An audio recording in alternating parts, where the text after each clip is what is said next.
I'm Brian Riley. I'm the co-founder of Guardian Bikes, and I use 3D printing to invent. We build our bikes to be the safest kids' bikes in the market. That's our number one thing.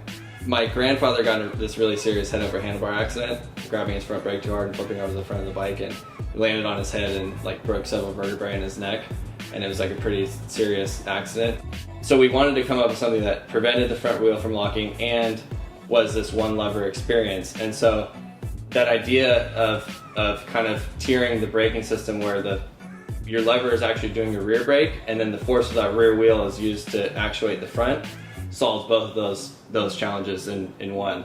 The first biggest hurdle was taking something from an idea that worked and those initial prototypes and evolving those prototypes into something that just made sense to put on a ton of different bikes. So in the early prototypes, we almost had to be custom, like the angles and the way that it was attached to the bike and stuff almost had to be a custom version for every single different kind of bike that you put it on. So it was a hurdle going through those product development cycles of continuing to develop. How do we make it adjustable? How do we make it smaller? How do we make it cheaper to manufacture? How do we make it faster to manufacture? How do we make it so that it integrates on the majority of bikes?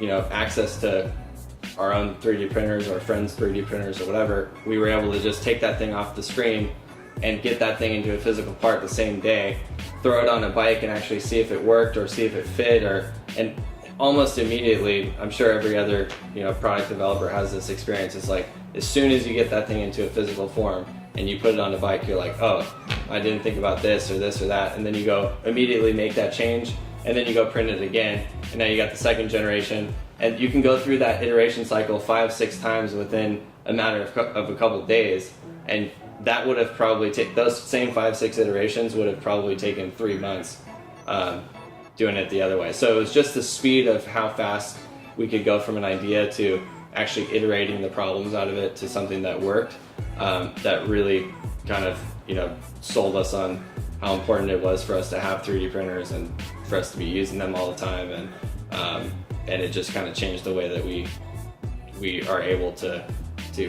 improve products and devise new things quickly.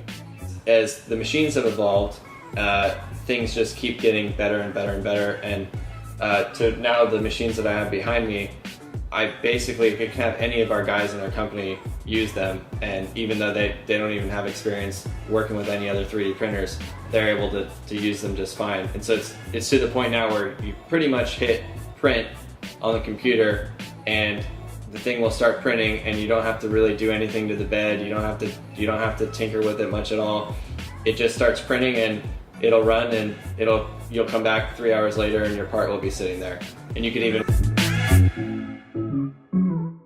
When we started this company years ago, developing our first 3D printers, we knew it was a tool that was going to be used in a number of impactful ways.